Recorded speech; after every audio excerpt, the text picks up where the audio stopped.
안녕하세요. 저는 아들 하나를 키우고 있는 여자입니다. 사실 혼자서 키우고 있죠. 이혼한 지는 꽤 오랜 시간이 지났는데 그 후로 참 사연도 많고 운명이 나에게 왜 이러나 싶은 일들도 많았어요. 그래도 그냥 누구나 사는 게 힘든 순간이 있는 법이겠지 하면서 꿋꿋하게 이겨냈는데요. 그랬던 저에게 남들에게 알리고 싶은 믿을 수 없는 사건이 일어났어요. 어릴 때부터 부모님이나 가족들 없이 혼자 지냈던 제가 맨 처음 일을 시작한 곳이 바로 식당이었어요. 여유롭게 학교 다닐 형편도 되지 않고 꼭 공부를 해야 하는 목표도 없었는데 그나마 잘할 수 있는 일이었거든요. 그러다 보니 시간이 꽤 흐른 후에도 이 식당 저 식당을 전전하면서 일을 하게 됐어요. 그러다가 경력이 쌓이면서 큰 식당에서 일을 하게 되었는데 바로 제가 남편을 만났던 곳이죠. 사실 그 사람은 그 식당 주인 부부의 아들이었어요. 저는 부모도 없고 가진 돈도 없어 남의 식당에서 일하는데 넉넉한 집안에서 장손이라며 귀한 대접을 받고 자라 부모님 가게여도 일손 한 번 도운 적이 없는 도련님이었죠.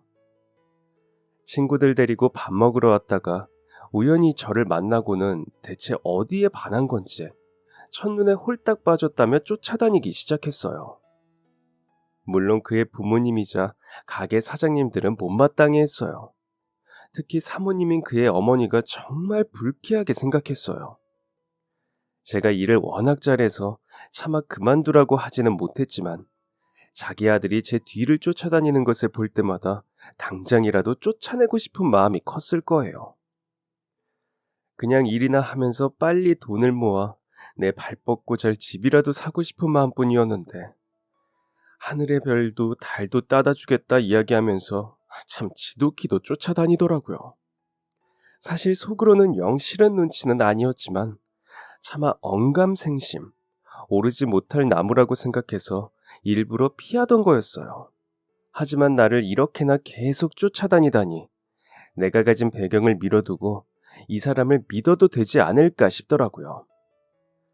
내가 가진 게 아닌 나를 좋아해주는 사람이라는 생각에 마음을 열게 되었어요. 시어머니는 마지막까지 아들에게 선자리를 나가라고 하고 괜찮은 집딸을 소개해주겠다고 했지만 그는 단호했어요. 그리고 꿋꿋한 그의 모습에 결국 모두가 반대하는 결혼을 결심하게 되었어요. 축하보다 시부모님의 한숨이 더 컸던 결혼식이었어요. 결혼 후에도 남편은 직업이 없는 백수였는데 명분은 공무원 시험을 준비한다는 거였죠. 사실은 집안이 워낙 먹고 살만 하다 보니까 시험 핑계로 그냥 놀고 있었다는 걸 결혼 후에 알게 되었어요. 식당은 매출이 꾸준히 나오는 곳이었기 때문에 잘만 관리하면 앞으로도 쭉 망할 걱정은 없는 곳이었어요. 저라도 든든한 부모님과 재산이 있다면 그랬지 않을까 싶네요. 결혼한 지 5년이 되어도 남편은 여전히 공무원 준비를 핑계로 아무것도 하지 않고 있었어요. 그렇다고 식당 사업을 배우려는 것도 아니라 시아버지가 돌아가신 후 어머니는 저에게 의지를 하기 시작했어요. 사업을 운영하는 여러 비법들을 저에게 알려주기 시작했죠. 그리고 무슨 바람이 불었는지 친척분이 소개해준 회사에 남편이 입사를 했어요. 마침내 사람 구실을 하는구나 하고 모두가 안도를 했죠. 결혼 7년 차쯤 드디어 아이가 생겼어요. 장손이라 손주를 오래 기다렸던 집안이기에 정말 경사가 났어요. 그냥 저를 공짜로 일하는 사람 취급하던 어머니도 대를 이었다면서 한우를 팍팍 넣어 손수 미역국을 끓이며 산후조리를 도와주었어요. 남편도 옆에서 지극정성으로 저와 아이를 보살폈어요. 아들이 6살쯤 되었을 때 시어머니가 돌아가셨어요. 그리고 돌아가시면서 가게도 집도 아들에게 물려주고 돌아가셨죠. 공동명의로 하라는 주변 의견도 있었지만 전 솔직히 제 재산이라고 생각하지 않아서 남편 명의로 물려주겠다고 했을 때 별 생각이 없었어요. 남편의 부모님이 한평생을 일해서 모은 재산이었기 때문에 오히려 제가 탐낼 게 아니라고 생각했죠. 그런데 그게 실수였나 봐요. 어머니가 돌아가신 후로 가게는 온전히 제 몫이 되었어요. 남편은 회사 일을 하고 있었으니 가게를 운영하는 건 혼자 할 수밖에 없었어요. 그나마 아이가 이제는 좀 커서 어린이집에 다니고 있어서 다행이었어요. 그런데 어머니가 돌아가시고 1년쯤 지나면서부터 남편의 행동이 영 수상해지기 시작하더라고요. 퇴근하고 항상 원해서 아이를 데려오던 남편이 언제부터인가 자꾸 회사가 바쁘다며 저에게 대신 가달라고 하더군요. 그러더니 어느 날은 어린이집에서 전화가 왔어요. 어머니, 혹시 오고 계세요? 안녕하세요, 선생님. 네? 무슨 말씀이세요? 어? 아버님이 오늘 오지 않으셨는데 어머니께서 오시는 거 아니었나요? 지금 하원할 시간이 한참 지나서 저희도 다 퇴근하려고 준비하고 있었는데 아무도 안 오셔서요. 혹시 얼마나 걸리시나 싶어서 연락드린 건데. 네? 우리 애가 아직도 원에 있어요? 네. 혹시 조금 늦으시나 싶어서 기다리다 연락드린 거예요. 다른 친구들도 다 가고 성민이 혼자 남았어요. 어머, 죄송해요. 애 아빠가 데리러 간 줄 알았어요. 죄송해요. 선생님, 제가 얼른 갈게요. 저는 가게 이모님들에게 이야기하고 얼른 뛰어나갔어요. 시계를 보니 하원 시간이 훌쩍 지났는데 아직도 아이가 어린이집에 있었다니. 친구들은 너도 나도 집에 가는데 혼자서 얼마나 불안했을까 싶었어요. 게다가 선생님들도 벌써 아이들이 다 갔을 시간인데 우리 애가 가지 않아서 퇴근도 못 하셨을 것 생각하니 너무 죄송하더라고요. 그리고 혹시나 이 일로 인해서 우리 애가 미움받는 것은 아닐지 걱정이 되기도 했어요. 가게에서 차로 30분 정도 걸리는 곳이라 급하게 택시를 타고 달려갔어요. 내리자마자 원에 뛰어들어가서 아이를 데려오면서 너무 죄송하다고 이마가 무릎에 닿을 듯이 사죄를 드렸죠. 주변은 이미 어두우거둑해지고 다른 선생님들도 다 퇴근했는지 아이랑 둘만 남아서 자리를 지키고 계신 선생님을 보니 정말 죄송하다는 이야기 외에는 드릴 말씀이 없더라고요. 아이를 데리고 오면서 선생님에게도 너무 부끄러웠고 아무리 애 아빠가 데려오기로 했다지만 하원은 잘 했는지 집에는 잘 갔는지 신경 쓰지 못한 제가 엄마로서도 부끄럽다는 생각이 들었어요. 집에 가보니 남편은 아직 들어오지 않은 상태였어요. 핸드폰으로 전화를 해봤지만 받지 않았어요. 혹시 몰라서 회사로 전화를 해보니 늦은 시간까지 야근하는 사람인지 직원이 받더라고요. 여보세요? 안녕하세요. 저 이 과장님 와이프인데요. 혹시 과장님 자리에 있나요? 전화 연락이 안 돼서. 네? 이 과장님이요? 이용식 과장님 말씀하시는 건가요? 네, 맞아요. 자리에 있으면 좀 바꿔주시겠어요? 이 과장님이 혹시 회사에 있다고 하셨어요? 그분 퇴사한 지 벌써 1년 정도 됐는데. 네? 아, 퇴사요? 네. 자세한 건 직접 여쭤보시는 게 나을 것 같아요. 멀쩡히 잘 다니고 있는 줄 알았는데 퇴사라니 기가 막혔죠. 그러면 그동안 매일 출근한다, 야근한다 하고는 애도 내팽개치고 어디서 있었던 건가 싶었어요. 그리고 자정이 다 되어서야 남편이 들어왔어요. 저는 아이를 먼저 재우고 뜬 눈으로 남편의 귀가를 기다리고 있었죠. 현관문에서부터 남편의 술 냄새가 풍겨왔어요. 어, 어디 다녀와? 오늘 거래처 회식이 있어서. 오늘 어린이집에서 연락 온 거 알아? 당신이 애 데리러 못 가는 거였으면 나한테 전화라도 했어야지. 친구들 다 집에 가고 선생님은 퇴근도 못 하시고 우리 애 봐주고 계셨던 거 알아? 혼자 남아서 애가 얼마나 걱정했을지 생각은 해봤어? 아, 맞다. 미안. 내가 높은 분들이랑 있어서 연락할 타이밍이 없어서. 미안해. 그놈의 거래처. 거짓말 좀 하지 마. 당신 대체 지금까지 어디서 뭐 하고 다닌 거야? 어디서 뭐 하긴. 나가서 돈 벌었다고. 내가 오늘 회사에 전화해봤어. 당신 퇴사한 지 1년이 넘었다며. 그동안 일 핑계를 대고 대체 어디서 뭐 한 건데? 저도 모르게 너무 화가 나서 결혼하고 처음으로 소리를 질렀어요. 남편은 처음 보는 제 모습에 깜짝 놀란 듯 하더니 이내 자기가 더 성질을 부리기 시작했어요. 아니, 회사에는 뭐하러 전화를 해? 아주 남편 망신을 다 시키네. 그래, 회사 그만뒀다. 능력도 없는 게 나이는 계속 들어가고 지인 소개로 입사했다고 계속 눈치 주길래 그래서 그만뒀어. 에휴, 일부러 승진도 누락시키고 계속 제발 나가라고 아주 고사를 지내더라.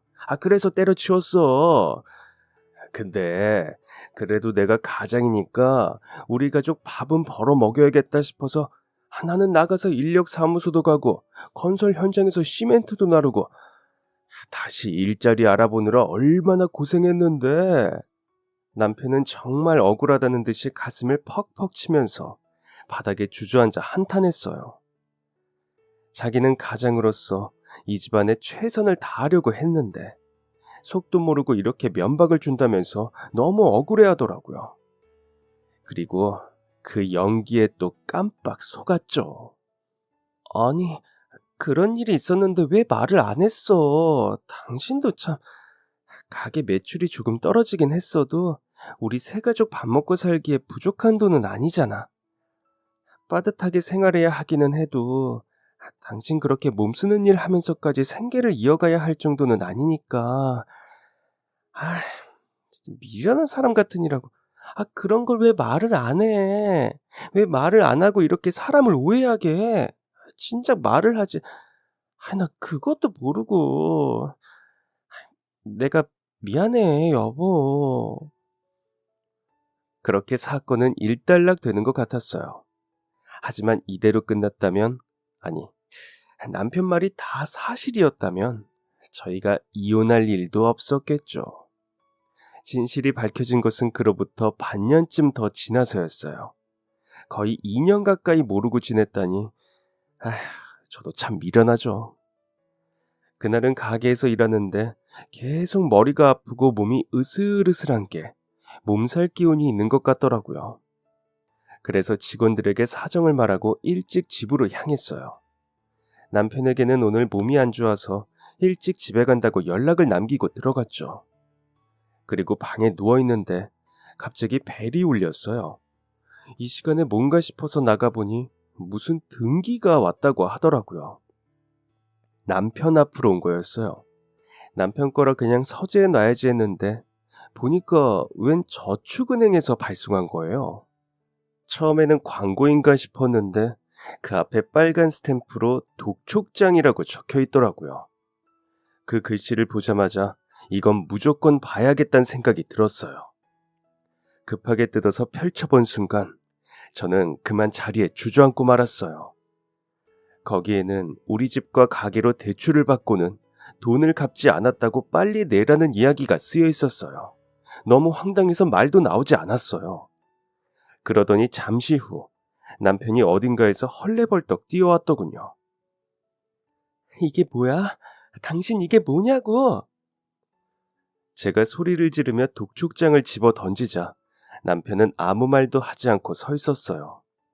잘못했다는 이야기도 상황에 대한 설명도 아무것도 하지 않았어요. 그런데 남편의 모습을 보니 어딘가 이상했어요. 건설 현장에서 일하다 온 사람이라고 치기에는 너무 짙은 향수 냄새가 몸에서 나고 있었고 머리는 금방 감은 듯이 촉촉하게 젖어 있었어요. 당신 어디 있었어? 일하다 온 거 맞아? 우리 이혼하자. 남편은 이제 다 끝났다고 생각했는지 아니면 오래전부터 이 순간을 기다려오면서 준비했는지 모르겠지만 대뜸 이혼 이야기를 먼저 꺼냈어요. 알고 보니 그동안 제가 오기 전에 독촉장을 자신이 받아서 다 숨겨놨더라고요. 독촉장의 향수 냄새만으로도 충분히 어이가 없는데 무슨 이혼을 이렇게 당당하게 이야기하나 싶었어요. 그렇게 며칠을 싸우다가 결국 이혼을 하기로 했어요. 남편은 그동안 일을 구하러 다녔지만 차마 몸쓰는 건 할 수가 없었다며 생활비를 주기 위해서 대출을 받았다고 했어요. 저는 그 말을 또 믿었어요. 그래서 집과 가게를 팔아서 빚부터 갚고 나머지 돈을 위자료로 주겠다고 하길래 알겠다고 했어요. 그런데 그동안 쌓인 이자와 채무가 워낙 커서 다 갚고 나니까 남는 게 없었어요. 뭣도 모르고 합의 이혼을 했는데 나중에 알고 보니 회사 그만두기 전쯤부터 바람을 피우고 있었어요. 어머니가 아프시면서 다니던 병원의 간호사였다고 하더군요. 그렇게 어머니 병원은 신경 쓰지 마라, 가게에만 집중하라 하더니 저는 그게 저를 위해서 꾸준히 일을 대신 해주는 거로만 생각했는데 사실은 그게 아니었어요. 남편은 그 간호사랑 만나기 위해서 계속 병원에 갔던 거였죠. 그리고 이 사실이 회사에 소문이 나기 시작하면서 내부에서 꽤 시끄러워졌다고 해요. 특히 회사 내에서도 여자 직원들과 요즘 말로는 썸이라고 하나요? 연애는 아니지만 그 비슷한 정황들이 몇 번 있었고 이게 논란이 되어서 입방아에 오르다가 결국 퇴사한 거라고 하더라고요. 퇴사하고 나서도 집에 월급을 가져다 줘야 하고 내연녀에게도 가방이니 속옷을 갖다 바치고 고급 호텔까지 다니느라 대출까지 받아서 쓴 거였어요. 나중에 제 짐에 섞여있던 남편의 카드 명세서를 보고서야 알았는데 후에 들은 이야기로는 무슨 리조트 멤버십을 사주고 오피스텔도 사줬다고 하네요. 한마디로 집이랑 가게로 대출 내서 저는 빈털터리를 만들고 자기는 내연녀 이름으로 재산을 빼돌린 거였어요. 이 사실을 진작 알았다면 이혼 소송을 해서 위자료를 잔뜩 받았을 텐데 너무 늦게 알아버렸어요. 사실 알았을 때 다시 소송을 할까 싶은 생각이 들었지만 이내 그 사람 돈을 받고 싶지 않다고 마음을 정리했어요. 집안에서는 장손 아들이라고 어른들은 애를 꼭 데려가야 한다고 이혼 때도 난리였는데 다행히 남편은 그 당시 그 여자한테 미쳐 있어서 그랬는지 양육권이고 뭐고 포기했었거든요. 괜히 그 사람한테 돈을 받았다가 다시 애를 데려간다고 할까봐 겁이 나서 나중에 모든 진실을 알고 나서도 그냥 침묵했어요. 초등학생인 아들 데리고 오갈 데가 없어서 알아보던 중에 한 부잣집의 가정부로 들어가게 되었어요. 마침 거기가 시내에서 많이 떨어진 곳에 있어서 숙식을 제공한다고 하더라고요. 제 사정을 이야기했더니 그러면 아들도 데리고 와서 지내도 된다고 하길래 들어갔어요. 그렇게 1년을 그 집에서 열심히 일했어요. 학교까지 걸어서 40분 거리라 그 집에 살면서 아들도 등하교하느라 꽤 애를 먹었죠. 그래도 우리 애는 마음 따뜻하게 다 이해를 해줬어요. 부모님 이혼하고 자기도 꽤 속이 썩을 텐데 늘 괜찮다고 오히려 엄마를 위로해주는 아이 덕분에 더 이악 물고 버텨낼 수 있었죠.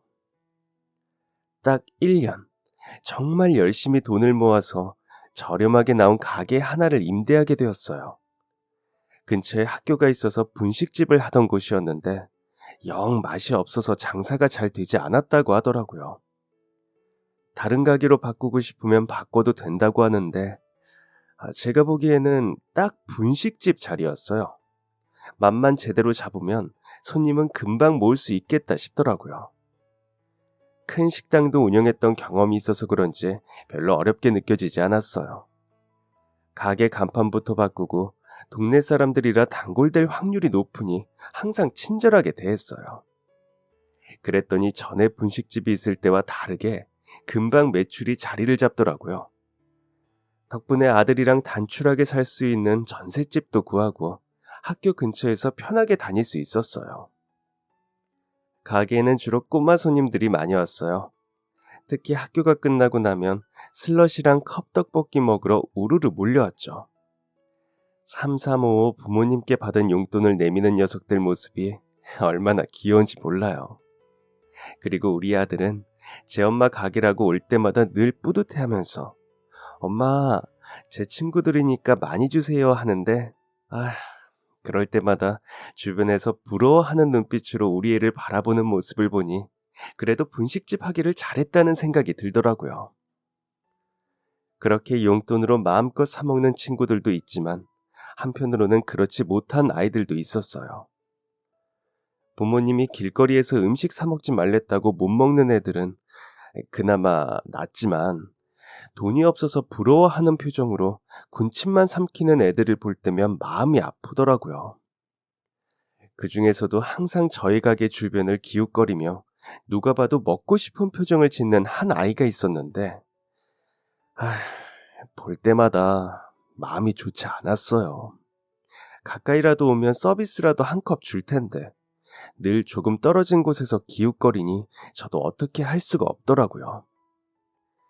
그리고 이건 모두 제 추측일 뿐 자세한 사연을 모르니 괜히 오지랖을 부렸다가 어떤 일이 생길지도 모르고요. 혹시나 알레르기 같은 것 때문에 부모님이 못 먹게 하는 건데 제가 괜히 줬다가 문제가 생길 수도 있죠. 그러던 어느 날 초등학교 선생님들이 오늘 수업 끝나고 교무실에서 분식 파티를 할 거라고 단체 주문을 했어요. 그래서 끝나는 시간에 맞춰서 열심히 음식을 준비하고 있었죠. 저 혼자 하는 거다 보니까 하교하는 학생들이랑 겹쳐서 정신이 없더라고요. 그렇게 한바탕 지나고 나서 예약한 시간이 다가와 분주하게 포장을 마무리하고 있었어요. 한창 정신없이 포장하고 있는데 실수로 튀김 하나가 서서 먹는 곳 쪽으로 떨어졌어요. 미처 잡을 틈도 없이 순식간에 바닥으로 떨어져서 바쁘니까 이따 주워야지 했어요. 그런데 잠깐 고개를 돌린 사이 뭔가 인기척이 느껴지더라고요. 돌아보니 늘 멀리서 기웃거리던 아이가 어느새 가게 앞으로 와서 떨어진 튀김을 주워서는 입에 넣으려고 하고 있었어요. 저는 깜짝 놀라서 저도 모르게 아이고 예 하면서 소리를 쳤죠. 그러자 아이는 그 자리에서 그대로 얼어붙었어요.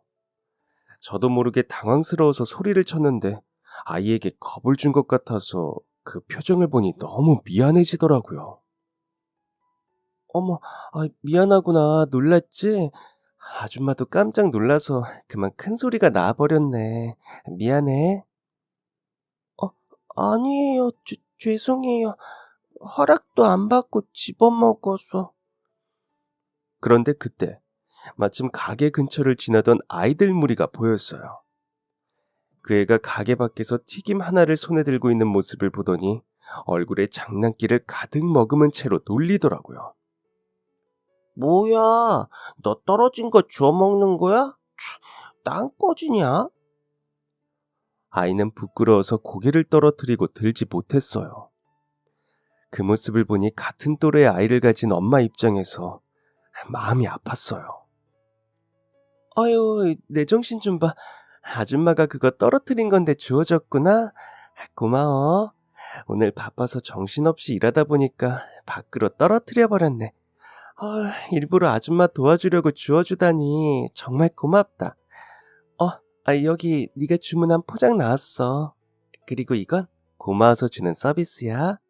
핫도그는 바로 먹어야 맛있으니까 가면서 먹으렴. 저는 아이가 민망할까봐 기지를 발휘했어요. 얼른 손에 있던 튀김을 휴지로 잡아서 쓰레기통에 버리고 예약 때문에 포장해둔 떡볶이랑 튀김 한 봉지를 꺼내서 아이 손에 전해주었죠. 그리고 고맙다면서 핫도그도 하나 손에 쥐어주었어요. 아이는 어리둥절하더니 제가 한쪽 눈을 찡긋거리며 사인을 보내자 자신을 놀리던 친구들 얼굴을 한 번씩 보고는 고맙습니다 인사를 하고 사라졌어요. 그 모습을 보고 아이를 놀리려던 친구들도 머쓱해져서는 돌아가더라고요. 그리고 며칠 후 아이가 다시 가게로 찾아왔어요. 검은 봉지를 들고 찾아와서는 저에게 불쑥 내밀더라고요. 그때는 정말 감사했습니다. 보니까 봉지 안에는 찐감자랑 옥수수가 들어있었어요. 그거 할머니가 시장에서 파시는 건데 제가 친구들이랑 나눠 먹을 거라고 달라고 부탁드렸어요. 돈으로 드려야 하는데 제가 용돈도 없고, 할머니에게 돈을 달라고 하기도 좀, 그래서, 죄송합니다. 이거라도 받아주세요. 어머, 아줌마가 감자랑 옥수수 엄청 좋아하는데. 그리고 너한테 돈 받으려고 준 것도 아닌걸? 네가 달라고 한 것도 아닌데 그냥 내가 막 준 거잖아. 괜찮아. 애들이 놀릴까 봐 일부러 신경 써주신 거 알아요. 감사합니다. 너 혹시 감자 설탕에 찍어 먹어봤니? 그렇게 먹으면 진짜 맛있는데. 아줌마 혼자 먹으면 심심한데 같이 먹고 갈래? 저는 아이와 앉아 감자와 옥수수를 먹으면서 이런저런 이야기를 나눴어요. 원래 이 동네에서 사는 애가 아니었는데 가정 형편이 어려워지면서 부모님이 아이를 할머니에게 맡기고 일을 하러 다닌다고 하더라고요.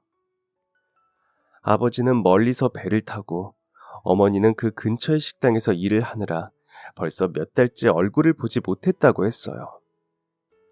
그래서 할머니와 둘이 지내는데 연세도 많으시고 시장에서 아침 일찍부터 저녁까지 감자와 옥수수를 쪄서 판다고 하시더라고요. 집에서는 늘 혼자 있다시피 하고 할머니도 형편이 좋지 않아서 떡볶이 사 먹을 돈 달라는 이야기도 꺼낼 수 없어 항상 주변만 맴돌았다고 해요. 지나갈 때마다 너무 맛있어 보였어요. 친구들이 여기 이야기 엄청 많이 해요. 진짜 맛있다고. 용돈 받는 날이나 수업 끝날 시간 다가오면 애들은 맨날 오늘은 떡볶이랑 튀김 먹을 거다, 슬러시도 먹을 거다, 그런 이야기 하느라 들떠 있었어요. 사실 그거 보면서 진짜 부러웠어요. 괜히 구경이라도 하고 싶어서 서성거렸는데 볼 때마다 너무 맛있어 보여서. 그런데 그날 밖으로 떨어뜨리시길래 얼른 주워 먹으면 그거 괜찮지 않을 거. 가게 밖에 떨어진 거니까 먹어도 되지 않을까 싶었어요. 근데 그 가게 밖에 떨어져도 아줌마 음식인데. 죄송해요. 아이는 말끝을 흐리더니 다시 죄송하다고 하더군요. 저는 그런 아이의 모습에 마음이 아팠어요. 어린 시절 없이 살던 제 모습이 떠오르기도 했어요. 그래서 앞으로 먹고 싶으면 언제든지 오라고. 아줌마도 너랑 같은 나이의 아들이 있어서 챙겨주고 싶다고 이야기했어요. 하지만 아이는 그 후에도 가게에 오지 않았어요. 아마 염치 없다고 생각했던 것 같아요. 그래서 저는 멀리서 아이가 보이면 얼른 불렀어요. 떡볶이, 튀김은 물론 떡꼬치나 핫도그, 슬러시까지 저희 가게에서 파는 음식을 틈틈이 챙겨주었죠. 가끔은 집에 가서 할머니랑 같이 먹으라고 김밥이랑 넉넉히 포장해주기도 했어요. 그로부터 한 몇 주 뒤 아들이 저에게 부탁이 하나 있는데 들어줄 수 있냐고 물어봤어요. 무슨 가지고 싶은 장난감이라도 있는 건가 싶었죠. 그게 혹시 우리 가게에서 친구 생일 파티를 해도 될까? 생일 파티? 우리 가게에서 하고 싶은 친구가 있어? 해도 되지. 몇 명인데? 어, 같은 반 친구인데, 그런데 그 친구가 생일 파티할 돈이 없어. 그래서 혹시 엄마가 그 공짜로 생일 파티 해줄 수 있을까? 나 용돈 모아둔 거 있는데 이거 보태서.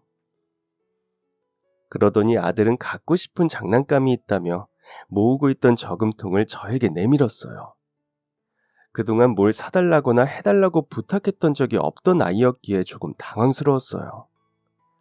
게다가 자기가 가지고 싶은 장난감이나 어디 놀이공원에 데려다 달라는 것도 아니고 같은 반 친구가 돈이 없어서 생일 파티를 열지 못해 저희 가게에서 자신의 용돈을 보태서 열어달라니. 초등학생이 무슨 이렇게 속 깊은 부탁을 하나 싶기도 하고, 우리 아들은 대체 누구를 닮아서 이렇게 마음이 착한가 싶더라고요. 저는 아들이 너무 사랑스럽고 자랑스럽고 뿌듯해서 아주 세게 꼭 안아주었어요. 그리고 친구들도 얼마든지 데려와도 좋다고 엄마가 다 준비할 테니까 걱정하지 말라고 이야기했어요. 저는 친구 이름을 알려달라고 해서 정성스럽게 초대장도 만들었어요. 날짜랑 시간, 장소를 적고 봉투에 담아서 아들한테 학교 가서 나눠주고 싶은 친구들한테 다 주라고 했죠. 몇십 명이, 몇백 명이 와도 괜찮으니까 우리 아들이랑 친구가 데려오고 싶은 만큼 다 데려와. 알겠지? 아들은 한박 웃음을 지으면서 초대장을 들고 학교로 갔어요. 그리고 수요일 수업이 끝나고 아들과 함께 친구들 6, 7명 정도가 가게로 왔어요. 그런데 아들이 잡아 끌면서 온 친구를 보니 떨어진 튀김 때문에 저와 인연이 생긴 바로 그 아이더라고요.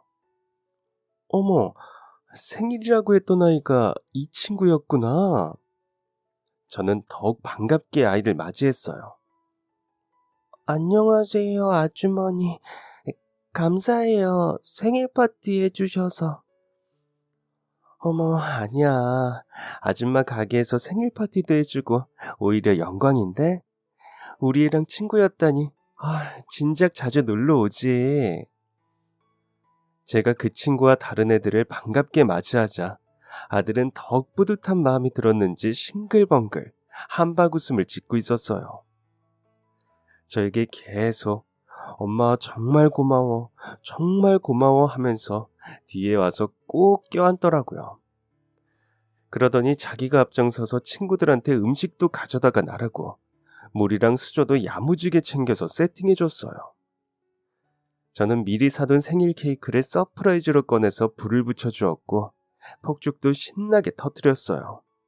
아이들은 다들 신이 나서 왁자지껄 떠들며 즐겁게 놀더라고요. 그리고 무엇보다 생일을 맞은 그 아이가 너무나 행복해 보였어요. 생일인데도 부모님이 일하느라 오지 못했다는 이야기를 나중에 듣고 나니 더더욱 그때의 웃음이 짠하게 느껴졌어요. 저는 아들에게 이야기해서 나중에도 시간 되면 그 친구 데리고 자주 놀러 오라고 했어요. 그리고 꼭 저희 가게가 아니라도 길 가다 맛있는 거 있으면 사 먹으라고 용돈도 조금 더 올려주었죠. 두 아이는 이후에도 붙어 다니면서 맛있는 것도 사 먹고 숙제도 공부도 같이 하면서 돈독하게 우정을 쌓으면서 지냈어요. 그 친구는 학교에서 공부를 무척 잘한다고 하는데 그래서 우리 아들한테도 많이 알려주더라고요. 중학생이 되어서 둘은 서로 다른 학교에 가게 되었어요. 그래도 종종 만나서 노는 것 같았어요. 가게도 장세가 잘 되면서 어느 정도 돈을 모았을 때쯤이었어요. 이 돈으로 이제 전세 대신 작은 아파트라도 들어가야겠다고 했는데 건물주가 갑자기 월세를 올리겠다고 하더라고요. 그런데 월세가 너무 높았어요. 이 돈 낼 거 아니면 가게를 비워달라고 하는데 한마디로 갑질이었어요. 저희 분식집 매출이 올라가니 자기가 차지하려는 못된 심보였죠. 차마 그 많은 월세를 낼 수는 없었어요. 고민이 많았는데 같은 건물에 사는 애엄마 한 명이 자기 지인이 이번에 가게를 내놓는다면서 이야기를 꺼냈어요. 자리가 꽤 좋은데 몸이 안 좋아서 더 이상 할 수 없는 상황이라 급하게 처분하는 바람에 아주 저렴하게 넘기려고 한다는군요. 이 가격에 아무한테나 넘기기는 좀 그렇고 가까운 사람한테 넘기려고 부동산 대신 주변을 수소문하고 있다고 했어요. 그 엄마가 부동산 중개소에서 일해서 아는 사람도 많고 건물 관리는 저보다 더 잘할 테니까 귀가 솔깃했어요. 소개해준다는 가게를 둘러보러 갔더니 지금 하는 것보다 더 깔끔하고 크기도 혼자 운영할 수 있을 정도로 적당하더라고요. 무엇보다 매매가가 이 정도면 진짜 이득이라는 생각이 들었어요. 잠깐 눈앞에 이윤에 욕심이 생겨 제대로 알아보지도 않고 바로 계약서에 서명했어요. 가게 근처로 이사를 하려고 전세까지 내놨어요. 가게를 넘겨받기로 한 날 들떠서 방문했는데 이상하더라고요. 분명히 지금쯤 물건도 다 빼고 빈 곳이어야 할 매장이 여전히 운영하고 있었어요. 여기 가게 넘겨받은 새로운 사장인데요. 네? 아휴, 아니 또요? 아이, 거참 진짜. 매번 설명하는 것도 난감하네. 제가 여기 사장이고요. 가게 내놓은 적도 없고, 아줌마 사기 당한 거니까 경찰서부터 가세요. 너무 황당해서 말도 나오지 않았어요. 보니까 가게는 내놓은 적도 없고 생판 모르는 사람이 자신의 매장인 척 사람들 몰고 와서는 둘러보게 하고 거짓말을 한 거였더라고요. 너무 황당했어요. 경찰서에 가보니 저 말고도 피해 사례가 벌써 2건이나 접수되었다고 하더군요. 너무 어이가 없어서 말도 나오지 않았어요. 그리고 그 가게를 소개해준 이웃집부터 찾아갔어요. 문을 두드리니까 아무도 나오지 않더군요. 나중에 들어보니 그 여자가 가짜 주인하고 짜고는 주변의 어리숙한 사람들을 대상으로 제대로 사기를 치고 나른 거였어요. 당장 전 재산을 털어넣었던 터라 앞길이 막막했어요. 진짜 이걸 어떻게 해야 하나 말도 나오지 않았죠. 그래도 어쩔 수가 없었어요. 다행히 벌써 몇 년이 지났는데 이전에 일했던 집과 연락이 닿았어요. 너무 감사하게도 그곳에서 다시 전처럼 숙식을 제공하며 일을 할 수 있도록 해주셨고, 저는 아들을 데리고 분식집을 하기 전 지냈던 부잣집 가정부로 다시 들어갔어요.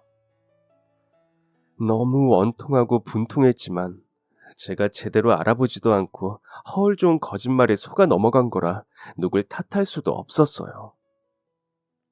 돌다리도 두들겨보고 건너라고 했는데 제 욕심이 과해서 그럴 생각도 하지 않은 거였죠. 그렇게 완전히 빈털터리가 된 저는 은행 대출을 갚아나가면서 다시 어렵게 살기 시작했어요. 아들은 제일 친한 친구와도 떨어지고 다시 먼 거리의 학교에 다니느라 매우 속상한 눈치였어요.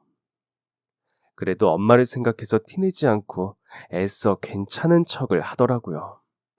그런 아들에게 미안해서라도 얼른 다시 일어나자고 다짐했어요. 몇 년을 열심히 일하며 이자를 갚아나갔어요. 그리고 아이가 고등학교에 들어가고 나서는 이자도 갚고 다시 전셋집을 얻을 수 있을 정도의 돈을 모았어요. 가게를 하면서 크게 데인 적이 있어서 그런지 다시 장사할 엄두는 못 내겠더라고요. 그래서 작은 전셋집을 구해서 아이와 함께 나가 살면서 계속 다른 집 가정부로 일을 하러 다녔어요. 힘든 상황이지만 아들은 바르게 자라주었어요. 공부도 열심히 해서 수능에서 좋은 성적도 받았어요. 그리고 서울의 유명한 학교에도 붙었어요. 엄마, 나 대학 가지 말까? 한 1, 2년만 미루고. 좋은 대학에 붙었다는 기쁨도 잠시. 아들은 애써 붙은 학교를 포기할지 고민했어요. 사회 경험이니 여행이니 말도 안 되는 소리를 자꾸 하길래 계속 물어봤더니 결국은 돈 때문이더라고요. 우리 집 이제야 빚을 겨우 다 갚게 되었는데 자기가 대학 가느라 또 돈을 쓰면 다시 마이너스 아니냐고 걱정하고 있었어요. 아들, 엄마가 너 대학 뒷바라지도 못할까봐? 엄마 그렇게 약해 보여? 이 엄마, 이혼하고 우리 아들 명문대도 보낸 사람이야. 그거 졸업도 못 시킬까봐? 걱정하지 말고 너는 공부만 해. 열심히 공부해서 나중에 성공하면 그때 엄마한테 효도하던가. 아들의 대학 뒷바라지를 위해서 계속 열심히 일을 했어요. 나이가 들어갈수록 남의 집 일을 하는 게 점점 쉽지 않았지만 그래도 우리 아들 미래를 위해 이 정도는 버텨야지 하면서 지치는 순간마다 다시 힘을 끌어올렸어요. 그렇게 부잣집들을 돌아다니면서 일을 했는데 제가 야무지고 성실하고 무엇보다 음식 손맛이 좋다고 이야기가 퍼지면서 너도 나도 와달라고 연락했어요.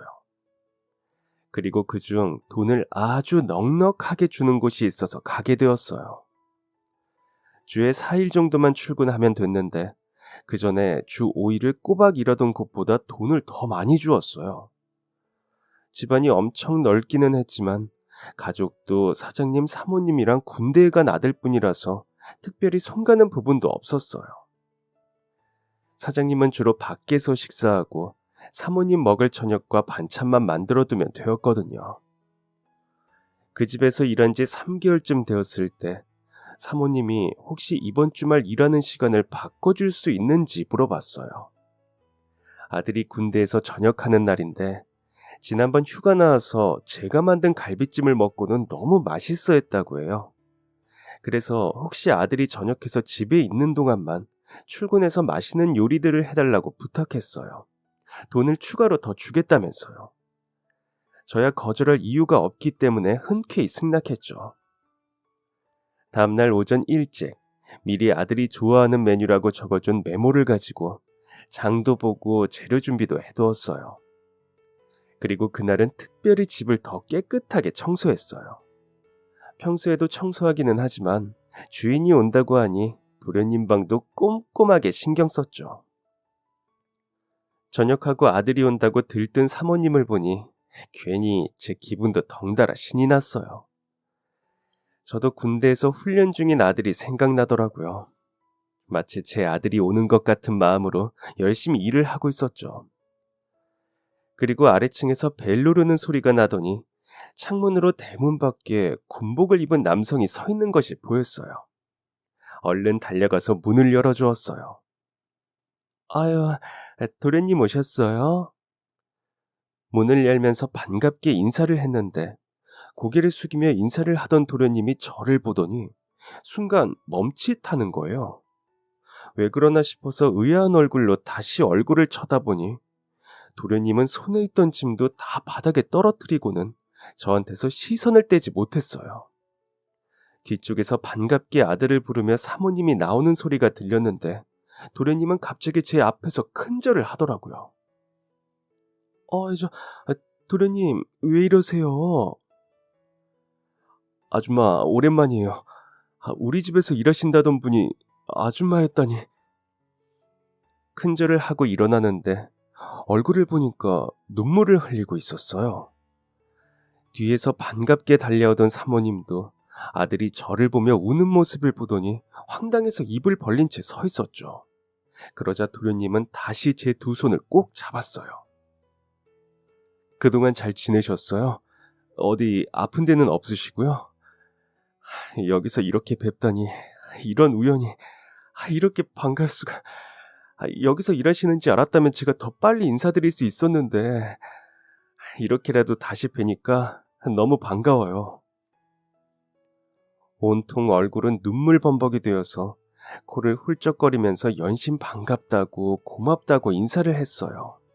그 순간 갑자기 제 머릿속에 탁 하고 한 얼굴이 지나갔어요. 너는... 이제 기억나세요? 저예요. 그때는 가게에서 땅에 떨어진 튀김이나 주워 먹고 있어서 그때랑 많이 달라져서 전혀 몰라보겠죠. 얼굴도 멀끔해지고 그때보다 완전 부잣집 도련님 티가 나죠? 도련님은 눈물 콧물이 범벅된 얼굴로 저를 쳐다보면서 웃었어요. 맞아요. 어릴 때 제 아들과 친구였던, 가난해서 떡볶이 사 먹을 돈이 없다며 바닥에 떨어진 튀김을 주워 먹던 그 친구였어요. 초등학생일 때 마지막으로 보고 이렇게 군대에서 전역하는 20대 청년이 되어 다시 만나니 몰라보겠더라고요. 그리고 농담처럼 말했지만 이렇게 부잣집 도련님이 되었을 거라고는 상상도 하지 못했어요. 도련님은 그제야 마음이 좀 진정이 되었는지 짐을 다시 들어올리고 저랑 자신의 어머니를 양쪽에 팔짱을 끼고는 집으로 들어갔어요. 그리고 여전히 이 상황을 잘 알지 못하는 어머니를 자리에 앉히고 어리둥절해하는 사모님에게 저희의 인연을 설명해드렸어요. 예전에 엄마 아빠가 타지 가서 일하느라 나랑 떨어져 살 때 기억나? 그때 할머니 집에서 지내면서 내가 돈이 너무 없어서 맨날 아줌마가 하는 분식집을 기웃거렸어. 친한 친구 엄마였는데 그래도 차마 거기 가서 공짜로 뭐 좀 달라는 소리를 못 하겠는 거야. 떡볶이랑 튀김은 너무 먹고 싶지. 돈은 없지. 그렇다고 철면피 스타일도 아닌 터라 맨날 가게 근처를 기웃거리기만 했는데 아줌마가 내 사정을 알고는 그 후로 나만 보면 떡볶이에 튀김에 순대 김밥 등등 먹을 거를 잔뜩 챙겨줬어. 집에 가서 할머니랑 먹으라고 음식을 바리바리 싸주고 그때 당시 친한 친구였던 아줌마 아들은 내가 돈 없어서 다른 애들한테 은근히 소외당하고 생일 파티도 못 여는 걸 알고는 자기 엄마한테 부탁해서 가게에서 반 아이들을 다 불러 모아서 내 생일을 축하해줬어. 그때 그게 정말 눈물 나게 고마웠었어. 친구들 사이에서 그런 게 꽤 중요한 문제였었거든. 누구는 생일이라서 피자를 산다. 그러고 뭐 햄버거를 쏘고 그러는데 나는 집에 가도 같이 축하해줄 사람이 없었으니까. 할머니도 새벽부터 나가서 장사하느라 바쁘시고 엄마 아빠도 바빠서 집에 와보지도 못하고. 근데 그 친구랑 어머님인 여기 아줌마 덕분에 애들 앞에서 기도 살고 정말 행복한 하루를 보낼 수 있었어. 정말 고마워서 꼭 다시 찾아뵙고 인사드리고 싶었는데 친구랑 연락도 끊기고 어느 날 갔더니 가게도 없어졌더라고요. 다시 만날 수 있다면 그때 너무 감사했다고, 제 어린 시절 덕분에 행복했다고 꼭 인사드리고 싶었어요. 다시 한번 너무 감사해요. 정말 정말 감사했습니다. 그런 사연이 있었어요? 아이고, 전혀 몰랐네. 얘가 우리 걱정할까봐 그 시절에는 항상 친구들이랑 잘 지낸다고 자기 걱정 말라고 늘 그랬거든요. 생일에도 할머니가 용돈 주셔서 친구들이랑 맛있는 거 사 먹었다고. 아휴, 그렇게만 들었었는데 그런 사연이 있었다니. 아휴, 내가 이렇게 귀한 분을 곁에 두고 몰라봤네. 아휴, 고마워요. 정말 고마워요. 그때 돈 버느라 애 챙길 시간도 정신도 없었는데 친부모보다 더 좋은 일 해주셨네요. 고맙습니다. 정말 고마워요. 지금이라도 제가 뭔가 보답할 수 있는 게 있을까요? 뭐라도 도울 일 있으면 무엇이든 말씀하세요. 아닙니다. 자식 가진 부모라면 다 그렇게 했을 거예요. 우리 애가 친한 친구라고 꼭 생일 파티를 해주고 싶다고 해서 했던 일이에요. 그리고 저도 어릴 때 부모님 돌아가시고 나서 없이 살아봐서 돈 없는 게 얼마나 힘들고 서러운 일인지 잘 알기에 그냥 마음 조금 더 쓴 거예요. 별거 아닙니다, 정말로. 그날은 퇴근한 사장님과 사모님, 전역한 도련님과 저까지 모두 한 테이블에 앉아 식사를 했어요. 들어보니 그때 사업이 어려워져 두 분이 열심히 일을 해서 빚을 갚고 다시 회사를 살려냈다고 하더라고요. 사모님과 사장님은 은인을 곁에 두고도 몰라봤다며 감사 인사를 몇 번이나 들었어요. 식사를 하면서 저희 아들에 대해 물어보길래 유명대학에 다닌다고 하니 정말 대단하다면서 혹시 졸업 때까지 등록금을 내줘도 괜찮을지 물어보았어요. 저는 너무 부담스러운 일이라고 말렸지만 어차피 회사에서도 이런 인재를 후원하는 게 다 투자라면서 부담 갖지 말라고 하시더라고요. 그리고 몇 주 후 출근했더니 사모님이 제 앞으로 계약서랑 가게 사진 몇 장을 들이밀었어요. 이게 뭔가요? 예전에 분식집 하셨다고 들었어요. 저희가 운영하는 사업 중에 식품 분야가 있거든요. 그래서 예전 실력 발휘하셔서 분식집을 다시 운영해 보시면 어떨까 하고요. 부담 갖지 마세요.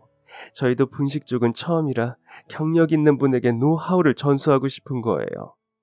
가게 임대료나 인테리어 기기 등 들어가는 비용은 저희가 다 부담할 테니까 메뉴 구성이랑 레시피를 좀 담당해 주세요.